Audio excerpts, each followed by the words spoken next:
Olá, meus queridos irmãos, sejam todos bem-vindos a mais uma leitura.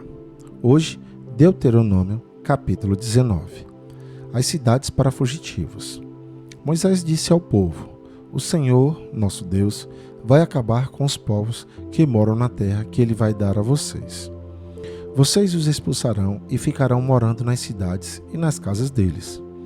Então, dividam o país em 3 partes e em cada uma delas escolha uma cidade para onde seja fácil fugir. E qualquer homem que tenha matado alguém poderá ir para uma daquelas cidades, e ali ninguém poderá matá-lo. Se um homem, sem querer ou por engano, matar alguém que não era seu inimigo, poderá fugir para uma dessas cidades, onde ninguém poderá matá-lo. Por exemplo, 2 companheiros entram no mato para cortar lenha. Um deles, ao cortar uma árvore, dá um golpe tão forte com o machado que o ferro salta do cabo e bate no companheiro, e ele morre. Então aquele homem irá para uma dessas cidades, e ali ninguém poderá matá-lo. Ora, se houvesse somente uma cidade para fugitivos, ela poderia estar tão longe que o parente encarregado de vingar aquela morte teria tempo de pegar aquele que matou o companheiro. E o parente estaria tão furioso que mataria o homem. Embora este não merecesse a morte, pois foi sem querer que matou o companheiro. Portanto, eu ordeno que escolham 3 cidades para fugitivos. Se o Senhor nosso Deus lhe der mais terras, conforme jurou aos nossos antepassados, e der a vocês toda a terra que prometeu a eles, então escolham mais 3 cidades para fugitivos. Deus lhe dará mais terras se vocês obedecerem a todos os mandamentos que estou dando a vocês hoje. Se amarem o Senhor, nosso Deus, com todo o coração, e se nunca se desviarem dos caminhos que Ele mostra.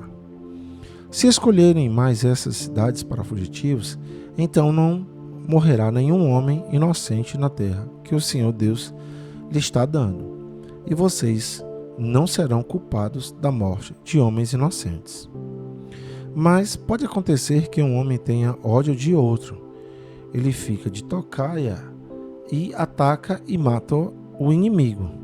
Aí ele vai para uma dessas cidades, a fim de não ser morto.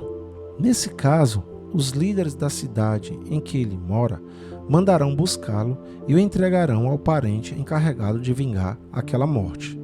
E o criminoso será morto. Não tenham dó nem piedade. Tirem do meio de Israel o criminoso, a fim de que tudo corra bem para vocês. As divisas.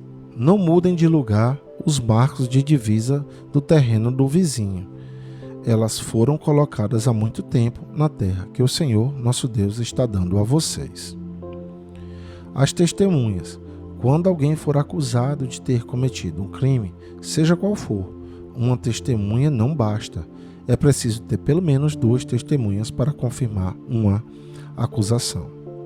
Se uma testemunha falsa acusar alguém de ter cometido um crime, o acusador e o acusado irão ao lugar de adoração e ali apresentarão o caso aos sacerdotes e aos juízes que estiverem julgando naquele tempo.